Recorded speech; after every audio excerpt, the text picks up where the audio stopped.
Hello दोस्तों, global affairs आप सभी का स्वागत है और मैं हूं स्वाभिमान।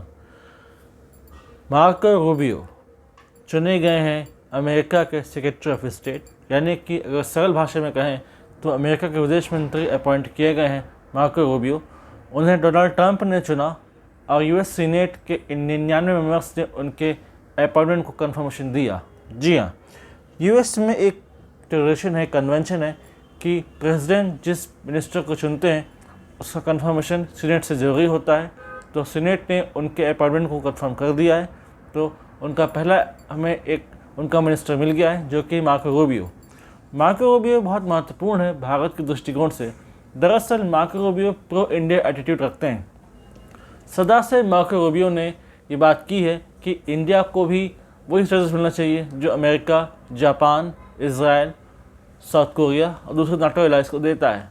मार्को रूबियो ने हमेशा ये कहा है कि इंडिया के साथ एक स्ट्रेटेजिक पार्टनरशिप होनी चाहिए और उनके साथ क्लोज कोऑपरेशन होना चाहिए इन बायलैटरल रिलेशंस। हाल ही में उन्होंने हमारे विदेश मंत्री श्री एस जयशंकर से मुलाकात की है। क्वाड की चर्चा की जा रही है और ये निश्चित की जा रहा है कि आगे क्वाड की दिशा और दशा क्या होगी और ये कैसे आगे ऑपरेट करेगा और कैसे एक एंटी चैनल ब्लॉक बनाते हुए ऑस्ट्रेलिया, इंडिया, जापान और यूएसए काम करेंगे।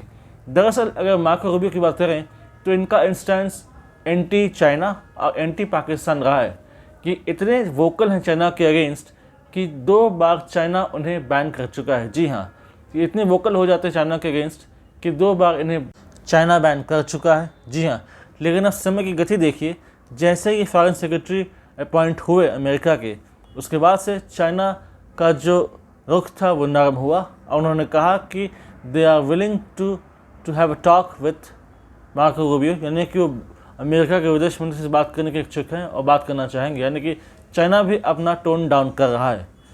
अगर बात करें हम पाकिस्तान की तो इनका पाकिस्तान को लेकर भी एंटी पाकिस्तान रवैया रहा है और उन्होंने कई बार इस बात की आलोचना की है कि पाकिस्तान को अमेरिका कई सालों तक पैसे देता रहा है जिसका पाकिस्तान ने खुद इस्तेमाल किया और अधिकतर वो अमेरिका के खिलाफ ही रहा।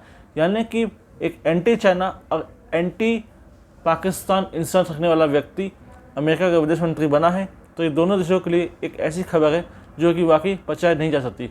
हालांकि भारत के लिए खुशी की बात है, ये वेलकम करने की न्यूज़ है कि एक ऐसा व्यक्ति वहाँ बैठेगा जो कि प्रो इंडिया इंस्टेंस रखता है, यानी कि अब इंडिया और अमेरिका के रिलेशंस नेक्स्ट लेवल पर जाएंगे। ये वो सीनेटर हैं जो उन्होंने समय समय पर ऐसे बयान दिए हैं जिससे ये कोशिश की गई कि इंडिया और अमेरिका के जो रिलेशंस हैं वो स्ट्रेंथन हो। इनका ये कहना है कि काटसा के अंतर्गत जो बैन लगाता है अमेरिका अगेंस्ट दूसरे कंट्रीज में जो अमेरिका से अगेंस्ट कुछ खरीदारी करते हैं, तो उस पर इंडिया में को लेकर उन्होंने कहा है कि इंडिया को एग्जाम्पशन मिलना चाहिए ताकि वो रशियन इंपोर्ट्स कर सकें, Russian hardware, Russian defence hardware खरीद सकें। यानी कि वो इस हद तक न्यू दिल्ली के साथ एंगेजमेंट चाहते हैं। उनका ट्वीट भी है जिसमें वो कह चुके हैं कि इंडिया और अमेरिका को चाहिए कि वो एक स्ट्रेटेजिक पार्टनरशिप में आए और एक नेक्स्ट लेवल की पार्टनरशिप करें। यानी कि अगर आप देखें तो डिप्लोमेटिक लेवल पर क्वाड को एक नई गति मिलेगी, इंडिया यूएस रिलेशनशिप को नई गति मिलेगी और हो सकता है इससे पाकिस्तान और चाइना कुछ चिंता में आए, क्योंकि उनके लिए चिंता की बात है। उनके लिए अब ऐसा व्यक्ति वहाँ पर बैठने वाला है जो कि ऐसी नीतियाँ बनाएगा जो निस्संदेह चीन को परेशान करेंगी और पाकिस्तान को परेशान करेंगी। पाकिस्तान में भी परेशानी होगी क्योंकि पाकिस्तान ने हमेशा से अमेरिकन एड, अमेरिकन असिस्टेंस का फ़ायदा उठाया है, उसका अपना इस्तेमाल किया, वॉर ऑन टेररिज्म के नाम पर खुद इस्तेमाल किया है और ऐसा कुछ नहीं किया जिससे टेररिज्म कंट्रोल हो। मार्को रूबियो ने सदा पाकिस्तान को लेकर यह भी कहा है कि पाकिस्तान ने वॉर ऑन टेररिज्म को लेकर अमेरिका को बेवकूफ़ बनाया और अमेरिकी पैसे का इस्तेमाल किया अपने फ़ायदे के लिए। यानी कि वो इतना कठोर अपना रुख रखते हैं विथ रिगार्ड टू पाकिस्तान। हालांकि इंडिया को लेकर उनका काफ़ी नरम रवैया रहा है और उन्होंने एक बिल इंट्रोड्यूस किया था यूएस सीनेट में जहां पर उन्होंने चाहा था कि यूएस अकॉर्ड करे वो स्टेटस इंडिया को जो वो देता है इजराइल, साउथ कोरिया और जापान को। यानी कि आने वाले समय में आप एक नई इबारत देखेंगे पार्टनरशिप की with regard to India and United States, और यूएस और इंडिया के नए रिलेशन आप देखेंगे जिसमें नई गर्मजोशी होगी। और एक नई इबारत लिखी जाएगी दोनों के रिलेशंस में।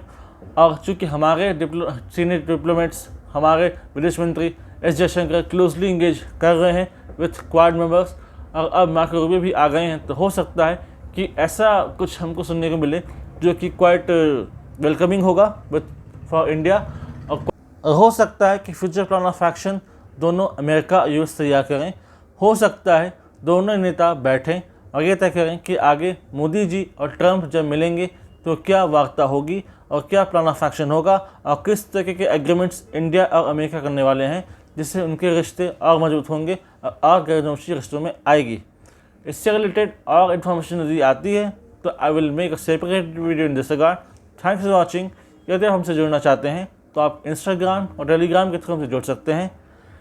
Thanks for watching.